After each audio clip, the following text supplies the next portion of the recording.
सभी विद्यार्थियों का पुनः लेक्चर में स्वागत है। आज जो हमारा टॉपिक है बहुत ही इंपॉर्टेंट टॉपिक है इंडियन कॉन्स्टिट्यूशन का, है हाई कोर्ट की शक्तियां, हाई कोर्ट का गठन, इसकी स्थापना, इसकी शक्तियां, इसके जुरिस्डिक्शंस। इससे पहले हम सुप्रीम कोर्ट का गठन, स्थापना, क्षेत्राधिकार और उसके पावर्स के बारे में हम अच्छी तरह से हम पढ़ चुके हैं, समझ चुके हैं। आज के लिए आप मेरा पहले वाले वीडियो को अच्छी तरह से आप देख सकते हैं। जो भी पढ़ा रहा हूँ बहुत अच्छे वो इम्पोर्टेंट क्वेश्चंस हैं, एग्जाम में भी आने की संभावना है इनकी, तो आपको थोड़ा ध्यान से इन क्वेश्चन को देखना और समझना है। तो चलिए स्टार्ट करते हैं।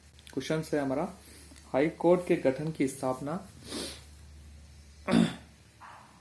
हाई कोर्ट का गठन एवं उसकी स्थापना के बारे में संक्षिप्त में या विस्तार से समझाइए। उच्चतम न्यायालय का जो गठन है उसकी स्थापना है, उसके लिए प्रोविजन दे रखा है भारतीय संविधान का अनुच्छेद 214 में। ये स्पष्ट और साफ से बता रखा है कि भारतीय संविधान का अनुच्छेद 214 में यह उल्लेखित किया गया है कि भारत के प्रत्येक राज्य में एक एक उच्चतम न्यायालय स्थापित किया जाएगा। भारत के प्रत्येक राज्य में, इस लाइन को अंडरलाइन करना, भारत के प्रत्येक राज्य में एक एक हाई कोर्ट स्थापित किया जाएगा। जैसे हम राजस्थान में रहते हैं, राजस्थान का जो हाई कोर्ट है वो कहाँ है? जोधपुर में है। उसकी जो ब्रांचेस है वो कहाँ है? जयपुर में। ठीक है ना।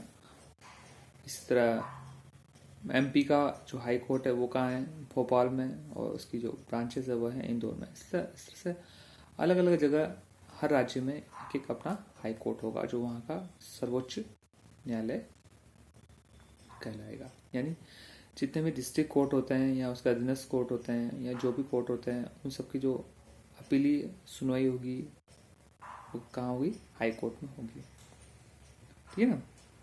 संसद को अधिकार प्राप्त है कि एक संघ राज्य या दो या अधिक राज्यों के लिए एक हाई कोर्ट स्थापित कर सकता है। संसद को यह राइट्स भी दिया गया है। भारत में भारत में हाई कोर्ट को भी अभिलेख न्यायालय, कोर्ट ऑफ रिकॉर्ड माना गया है। जैसे राजस्थान का जो हाई कोर्ट है, अगर वो कोई डिसीजन देगा तो उसको कोर्ट ऑफ रिकॉर्ड्स के रूप में आप उसकी जो नज़ीर है, उसके जो उसकी जो रूलिंग्स है, आप उसको अपने अधीनस्थ कोर्ट में, डिस्ट्रिक्ट कोर्ट में बता सकते हैं। इससे हमने हाई कोर्ट को भी अभिलेख न्यायालय माना है ना। अतः उच्चतम न्यायालय को भी उच्चतम न्यायालय के समान अपने अपमान के लिए दंड देने की शक्ति का भी प्रावधान है। यदि कोई हाई कोर्ट की अवमानना करता है या उससे अधीनस्थ कोर्ट की अवमानना करता है तो हाई कोर्ट उसके लिए दंड दे सकता है। तो कोर्ट ऑफ रिकॉर्ड में हाई कोर्ट अपने राज्य का सर्वोच्च कोर्ट होगा, और यदि कोई उसकी अवमानना करता है या उससे अधीनस्थ या जुड़े हुए कोर्ट की कोई अवमानना करता है तो उसको दंड देने का पावर रखता है ना।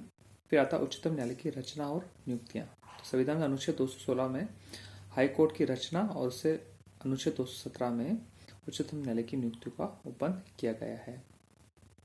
216 के अनुसार प्रत्येक हाई कोर्ट में एक मुख्य न्यायाधीश तथा इतने ही अन्य न्यायाधीश होंगे जो तय किए जाएंगे। यह हमें थोड़ा सा ध्यान रखना है। ऑल ओवर इंडिया में कितना हाई कोर्ट्स हैं? पहले 21 थे, अब 24 है। ये थोड़ा सा आपको ध्यान रखना है। इनकी नियुक्ति कौन करेगा? राष्ट्रपति समय समय पर करेगा। सुप्रीम कोर्ट के न्यायाधीशों, हाई कोर्ट के न्यायाधीशों, उनकी नियुक्तियां राष्ट्रपति के द्वारा होती है। ये थोड़ा सा आपको ध्यान रखना है ना। अनुच्छेद 217 के अनुसार भारत के मुख्य न्यायमूर्ति से उस राज्य के राज्यपाल से और मुख्य न्यायमूर्ति से भिन्न किसी मुख्य न्यायाधीश की नियुक्ति की दिशा में उस हाई कोर्ट के मुख्य न्यायमूर्ति से परामर्श के पश्चात राष्ट्रपति अपने हस्ताक्षर और मुद्रा सहित उस न्यायाधीश की नियुक्ति करेगा। ये थोड़ा सा आपको ध्यान रखना है। मेन नियुक्ति का जो अंतिम पावर है वो किसके पास है? राष्ट्रपति के पास। राष्ट्रपति सुप्रीम कोर्ट के चीफ जस्टिस और अन्य न्यायाधीशों की सलाह से न्यायाधीशों की नियुक्ति करेगा। फिर अनुच्छेद 224 में न्यायाधीश, अपर या कार्यकारी न्यायाधीश की दशा के बारे में भी उपबंध किया गया कि अपर न्यायाधीश कब होगा, तो उसके बारे में आर्टिकल 224 में बताया गया है। ठीक है ना। और इसके जो आयु का जो प्रोविजन है वो है 62, और सुप्रीम कोर्ट के लिए आयु का जो प्रोविजन था वो कितना था? 65। आयु का थोड़ा ध्यान रखना, 65, और हाई कोर्ट में 62 के बारे में बताया गया है। इस प्रकार हम देख सकते हैं कि हाई कोर्ट के न्यायाधीशों की नियुक्ति राष्ट्रपति द्वारा की जाती है। राष्ट्रपति हाई कोर्ट के न्यायाधीश की नियुक्ति करते समय भारत के मुख्य न्यायाधीश तथा राज्य के राज्यपाल की सलाह लेता है, जो नियुक्ति के दौरान जो एक कोरम पूरा करना है, उसके लिए chief justice of India plus उस राज्य के राज्यपाल की सलाह लेना उसके लिए जरूरी है ना।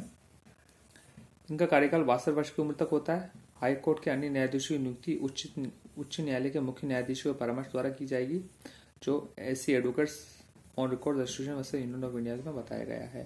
यानी आप कोई भी न्यायाधीश की नियुक्ति करोगे, उसमें मुख्य न्यायमूर्ति की जो सलाह है वो बहुत ही अहम मानी जाएगी। जो पैनल तैयार किया जाएगा उसके अनुसार ही उनकी वो नियुक्ति की जाएगी, जो sir advocates on record versus union of India में बताया गया है ना। फिर अनुच्छेद 223 बहुत इंपॉर्टेंट है, 223। कार्यकारी मुख्य न्यायाधीश की नियुक्ति कब की जाएगी, ये इस अनुच्छेद में बताया गया है। जब किसी हाई कोर्ट के मुख्य न्यायाधीश का पद रिक्त होता है, जब किसी हाई कोर्ट के मुख्य न्यायाधीश का पद रिक्त होता है, या जब मुख्य न्यायाधीश अनुपस्थिति या अन्य कारण से अपने पद का कार्य करने में असमर्थ होता है, तब राष्ट्रपति उसी न्यायालय के किसी न्यायाधीश की नियुक्ति कार्यकारी मुख्य न्यायाधीश के रूप में कर सकता है। मुख्य न्यायमूर्ति नहीं तो कार्यकारी न्यायाधीश की जो नियुक्ति का जो प्रोविजन है वो आर्टिकल 223 में बताया गया है, और राष्ट्रपति इस प्रकार उसकी नियुक्ति कर सकता है। तो आज हमने गठन और उसकी स्थापना और उसके आयु के बारे में हमने संक्षिप्त में पढ़ा। नेक्स्ट चैप्टर में हम इसी टॉपिक को आगे बढ़ेंगे। Thank you.